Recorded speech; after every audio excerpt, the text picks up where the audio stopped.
Hello everyone, my name is Bryan Delaney. Some years ago in Montpellier in the south of France, on a blazing July morning, I wrote the words "The End" and I closed my notebook. I'd finished writing my first play. I grabbed my car keys, shut the door behind me and headed into the countryside for a walk. And as I walked up the street to my car, I was stopped in my tracks. Right in front of me, sprawled out on the cobblestones, was a middle-aged man in a grey suit. There was blood on the cobbles beside him, and looking at his face, I realized he was dead.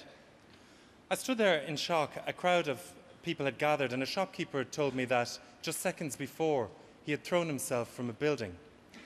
An ambulance was called. It felt invasive to just stand there, so I stepped out of the way and walked on. It was about an hour later when I parked down a country road. I got out of the car, and this ferocious wave of heat hit me. It's like opening the door of an oven. And I walked down this lane through a gate into this field of grass, a beautiful field of wild grass, high grass with wild poppies and lavender and sunflowers. And the sound, walking into that field, was like walking into a football stadium full of insects. The noise was unbelievable, cicadas and grasshoppers and bees buzzing. And as I walked along the dirt path with the heat and the smells and the shirt sticking to my back, this overwhelming feeling just hit me. The absolute indifference of nature in the face of that man's death. Here it was, humming and buzzing and teeming as if he had never lived. And suddenly it all felt hostile, oppressive, the air thick, and I didn't want to walk anymore. And just as I was leaving the field, I was stopped by a kind of rustling in the grass. And then I saw it, just a few feet in front of me, coming out of the grass, this huge snake, about 6 feet long. La couleuvre, they call it in French. Beautiful, dark green and brown color. And it just slithered across the dirt in front of me, really slow, lazy, and disappeared into the bushes. And I froze. I remember I could hardly breathe. I just stood there. And the reason I froze is because that morning, just before I closed my notebook, I had worked on two key sections of the text, two key images for the story. The first was the closing image of the play, the body of a dead man who had committed suicide by proxy. And the second was the image of a snake. Now, to this day, I still don't fully understand the meaning of this. And I can only offer two explanations. The first, that this was pure coincidence, and that working on the play had simply made my senses unusually heightened and alert to any reflections of the story in life, and had made me graft meaning onto these events in a way that I wouldn't have done otherwise.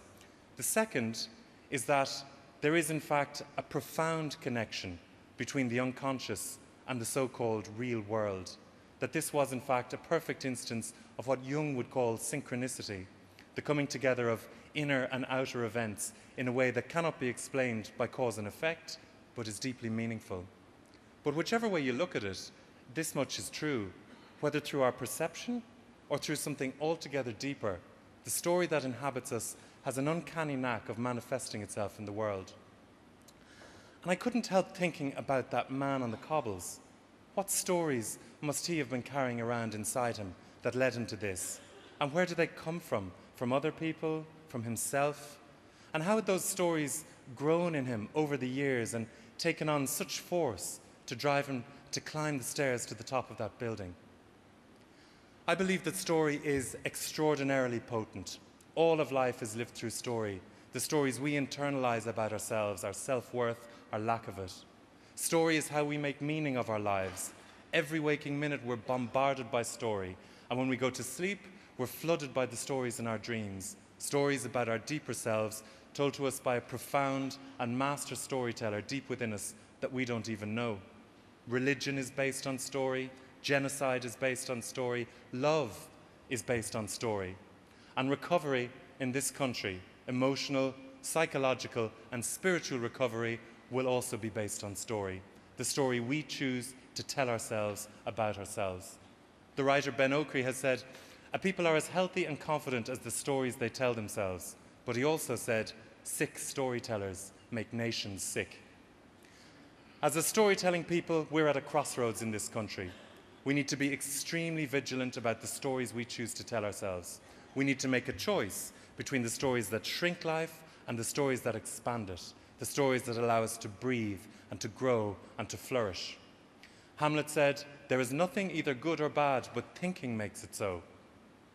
When we are stripped of everything, we still have one extraordinary power left to us, the power to choose how we think about it. And if ever there was a time for us to tap into story for the life force that it is, it's now.